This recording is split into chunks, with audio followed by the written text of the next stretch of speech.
Ito guys, kitang-kita nyo. At ang pagbuhos nito, sana matsambahan natin, no? Bumalik agad. Install ng steel plate. Actually, ganun pa rin. Walang... Yan, namin kami ka-loud shout out. Good morning, good afternoon, good evening guys. So, nandito tayo sa MacArthur Bridge. Ito yung Pasig River Esplanade Phase 4. So napadaan tayo dito guys, actually galing tayo nag-live sa Garriedo.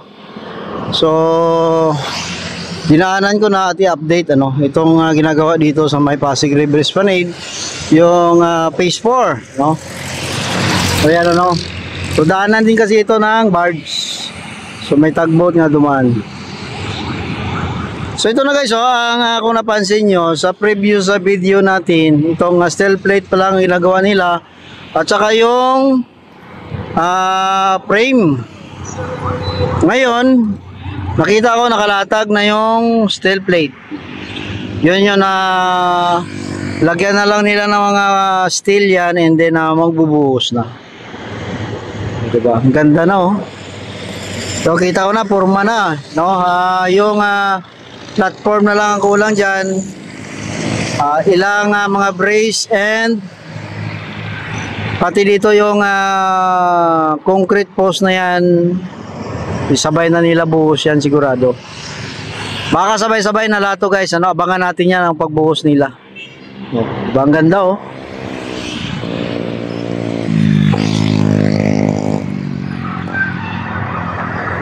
diba? So ito yung Pasig River Esplanade Phase 4 from Manila hanggang Laguna po ito, no? Gagawin nilang ganito. So ito po ay talagang quality ang pagkakagawa, hindi katulad ng mga issue ngayon sa flood control na walang kabilya, walang simento. Ito guys, kitang-kita nyo. At ang pagbuhos nito, sana matsambahan natin. Makapunta tayo dito para makita natin kung paano nila ibuhos ang konkrito talaga. Tingnan nyo naman guys, kitang-kita talaga, di ba? Ang target nito guys, before December or mga December, kailangan mabuksan ito. Actually, saglit na lang ito Kunting-kunti na lang yan yung mga baluster, yung mga ilaw nga, kita ko nga guys, doon sa kabila, may mailaw na yung mga baluster. So yung mga lampos nila nakatayo na rin dyan sa may Quezon Bridge sa banda. So dito naman ay buhusan na lang yan. Pag nabuhusan to guys, wala nang malaking trabaho. No, yung dito na lang at saka sa kabila ng MacArthur Bridge doon, So mamaya i-update din natin 'yan. No, mamaya i-update din natin 'yan, punta tayo diyan. So dito muna tayo para makita natin ang kaganapan niya, Grabe, ang ganda. So excited na rin ako na mapuntahan 'yan pag ito matapos. At plano ko pa naman na dalhin dito ang aking unikaiha sa Maynila at para makapamasyar dito. So ito na yung tugboat, bumalik agad.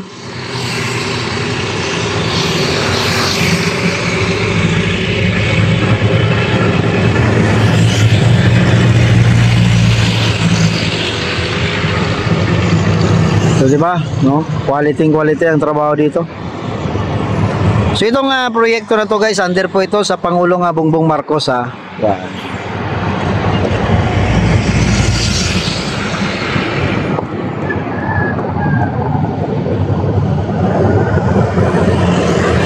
So punta naman natin yung kabila guys, Tawid tayo dito.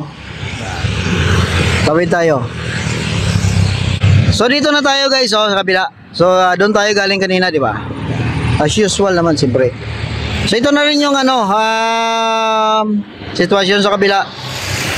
Naka-install ng steel plate. Actually, ganun pa rin. Walang pinagbago mula kahapon. Pero ang steel plate nandyan na. Ito na lang, konti na lang yan kung kumpara doon sa kabila. Sa kabila talagang malaki pang trabaho, malaking bubuhusan. Ito konti na lang, konting buhos na lang yan guys. Lagyan na lang nila yan ng mga steel bars at bubuhusan na yan. Pero kailangan kumpletuhin nila yung steel plate na yan. Di ba? So maraming nagtatanong bakit daw nakalubog. Actually yung steel bar ay nakaangat yan, hindi naman yan maabot ng tubig. At saka yun naman ay concrete post naman yan, ano. May steel bar sa loob yan, ha.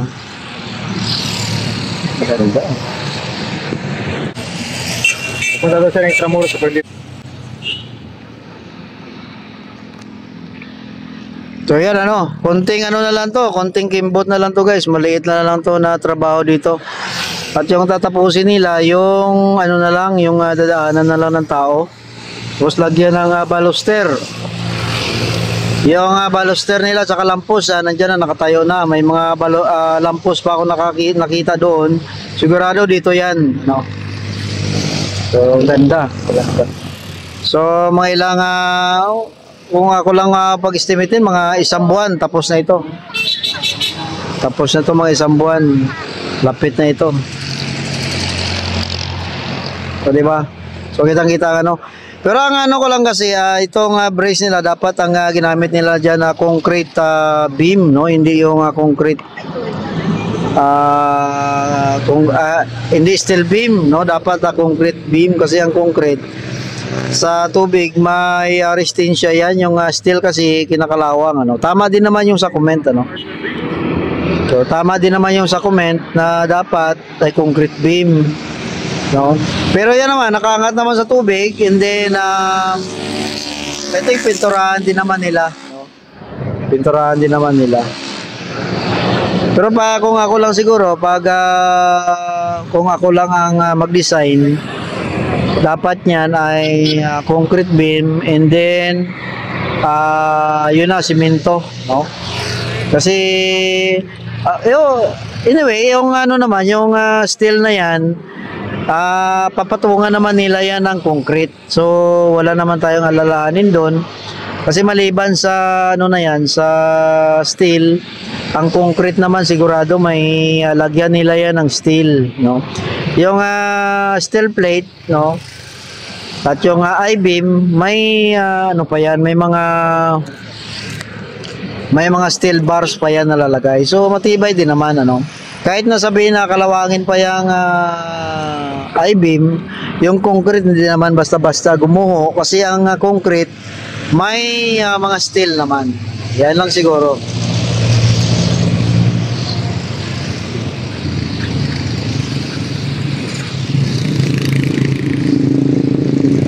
Ayan guys, salamat. Nandito tayo sa MacArthur Bridge. Yan, salamat sa inyo. Yan ang update dito.